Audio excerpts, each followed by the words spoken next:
Let's go. Mack Malone, he's your KC journalist. The truth. Mack Malone, he's your KC journalist. Mack Malone, he's your KC journalist. As you know, get the best from that KC journalist. Let's go.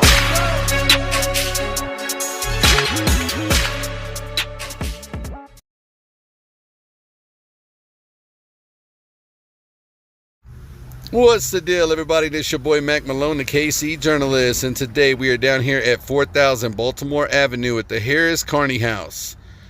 Now, this house was built in 1855. It is the oldest brick residence left in the city. It's listed on the National Registry of Historical Places. So I've had a couple people hit me up and tell me to talk about some slave history, and I was researching slave houses in Missouri. I came across this right here. Now, this place right here was built in 1855.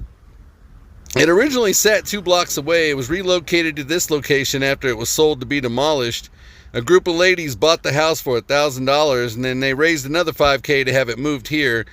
December 31st, 1922, this house opened as a historical museum. The Westport Historical Society purchased it in 1976 and restored it to its original 1855 appearance.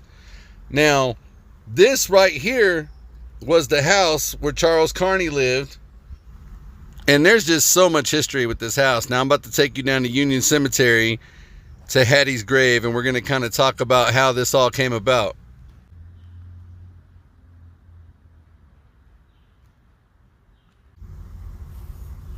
And here we are at Union Cemetery at the grave of Hattie Kearney.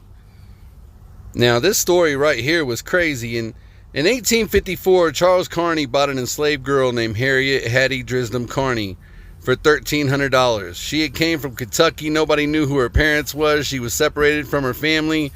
She was 11 years old. She was sold at a slave auction on Christmas Day in 1855. She was afraid of a buyer that was bidding for her, and, she said he seemed mean and abusive. Them slave owners back then, that's what they did. They enslaved and raped and killed and beat and abused these slaves. So she noticed another man who was well-mannered and seemed kind, and she was being a scared young girl, she begged him to buy her. Charles Kearney took sympathy on the young girl, and he placed the winning bid for $1,300. He told her he bought her to set her free, but Hattie pled with him and said she had nowhere to go. She explains that she's just a little girl who had been separated from her family. She has nowhere to go, and she didn't want to be freed. So he took her home, and he told her that she could live with him, and he hired her as a housekeeper and a nurse to help with the Kearney children. And Hattie was adopted in as a member of the family. She lived all the way with this family until the age of 91. She had a long, happy life, nurtured generations of the family's children, and Hattie became the first black slave ever buried in the white section of the cemetery. Her family, she was a part of the family, and she was buried with the white family. And she's laid to rest right here alongside the Kearney family. It took me a while to find this grave. I had to find a groundskeeper. But man, if you think about that, a scared little girl and going through all of that, and then just by the grace of God having a kind man adopt her and give her a normal life where God knows where she would have ended up. It's just crazy to think about, And this story was very touching to me. And this woman is honored, They have reenactments and plays and everything about her. But she was the first black slave buried in a white cemetery in Missouri. I tried to do a tour of the house, but it's closed right now. They're going to open it back up here soon for tours. But this is where Hattie Kearney is laid.